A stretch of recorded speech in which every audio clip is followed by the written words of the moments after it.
আমাদের বোন আসিয়া ধর্ষণ এবং হত্যা মামলায় আজকে সাক্ষ্য গ্রহণ ছিল। আমি সুরত হালের সাক্ষী ছিলাম। আমি সেই সাক্ষী দেওয়ার জন্য এখানে এসেছি, সাক্ষী দিলাম। আদালতের ভিতরে পরিবেশ কি মনে হচ্ছে, মামলা কার্যক্রম কি মনে হচ্ছে? আসলে গভর্নমেন্ট তাদের ওয়াদা রক্ষা করতে পারে নাই। তারা বলেছিল যে 90 দিনের ভিতরে মানে বিচার মামলা শেষ হবে এবং 7 দিনের থেকে 21 দিনের ভিতরে তারা চার্জশিট দাখিল করবে, সেটা তারা প্রতিজ্ঞাবদ্ধ ছিল। তারা সেই কাজ শেষ করতে পারে নাই। আমরা মনে করেছিলাম যে আসিয়া হত্যার মামলার বিচার অতি দ্রুত শেষ হবে এবং খুব শর্টকাটেই শেষ হবে। সেটা অনেক লেন্দি করে ফেলেছে গভর্নমেন্ট, এবং গভর্নমেন্টের এই আসিয়া হত্যার মামলা নিয়ে মিনিমাম কোনো তোড়জোড় ছিল না। আমরা আপনাদের মাধ্যমে জানতে পেরেছি কিছুদিন আগেই সোশ্যাল মিডিয়াতে এবং বিভিন্ন পত্র পত্রিকায়, টিভি চ্যানেল, মিডিয়াতে দেখেছি যে আসিয়া হত্যার বিচার কি থেমে গেল বা আসিয়া হত্যার বিচার লেন্দি হচ্ছে, এরকম আমরা আপনাদের মাধ্যমেই জানতে পেরেছি অনেক পত্রিকাতে।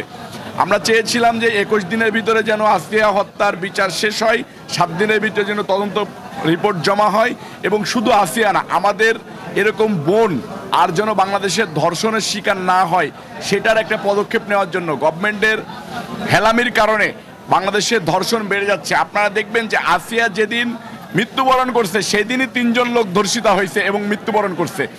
এরপরে শিশু ধর্ষণ অনর্গল বেড়ে গেছে। শিশু ধর্ষণ কোনোভাবেই থামানো যাচ্ছে না। বর্তমান যে সরকার, অন্তর্বর্তীকালীন সরকার আছে, সেই সরকার যদি ধর্ষণের বিরুদ্ধে জিরো টলারেন্সে না আসে, তাহলে বাংলাদেশের পরিস্থিতি আরও ভয়াবহ দিকে চলে যাবে বলে আমরা সাধারণ জনগণ মনে করতেছি। আমরা চাই না আসিয়ার মতো এরকম আর কোনো বোন ধর্ষিত হোক। আমরা রাজপথে তাদের বিচারের জন্য আবার রাজপথে নামি। আসিয়া হত্যার বিচার যদি অতি দ্রুত শেষ না হয়, তাহলে অচিরে আমরা আবার রাজপথে নামবো। এই ধর্ষণের বিরুদ্ধে যদি আইন সংশোধন করে আইনের প্রয়োগ না হয়, তাহলে আমরা রাজপথে নামবো বলে সাধারণ জনগণ প্রতিজ্ঞাবদ্ধ রয়েছি। ইনশাল্লাহ সেটা বাস্তবায়ন ঘটাবো। গভর্নমেন্টের সাথে আমাদের কথার মিল থাকতে হবে। গভর্নমেন্টের দিকে তাকিয়ে আছে সারা বাংলাদেশের 18 কোটি জনগণ। এই গভর্নমেন্ট যদি তাদের ওয়াদা রক্ষা না করতে পারে, তাহলে 18 কোটি জনগণের সাথে তারা তামাশা করতেছে বলে আমরা সাধারণ জনগণ মনে করতেছি। ধন্যবাদ।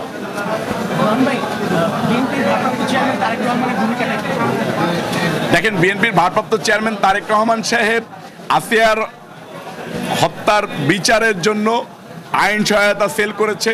বিএনপির ভারপ্রাপ্ত চেয়ারম্যান তারেক রহমান সাহেব আসিয়ার পরিবারের সাথে সার্বক্ষণিক যোগাযোগ রাখতেছেন। বিএনপির ভারপ্রাপ্ত চেয়ারম্যান জনাব তারেক রহমান সাহেব আসিয়ার বাবার ট্রিটমেন্ট করতেছেন। বিএনপির ভারপ্রাপ্ত চেয়ারম্যান তারেক রহমান সাহেব কালকে আপনারা একটা দেখতে পেরেছেন যে আসিয়ার ফ্যামিলিকে পুনর্বাসনের জন্য তারা একটা ঘরের দাবি করেছে। সেটার জন্য আমরা উদ্যোগ নিয়েছি। খুব দ্রুতই আসিয়ার পরিবারের জন্য একটা ঘরের ব্যবস্থা হবে।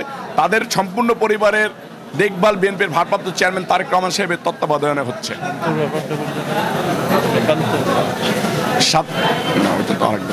ঠিক আছে।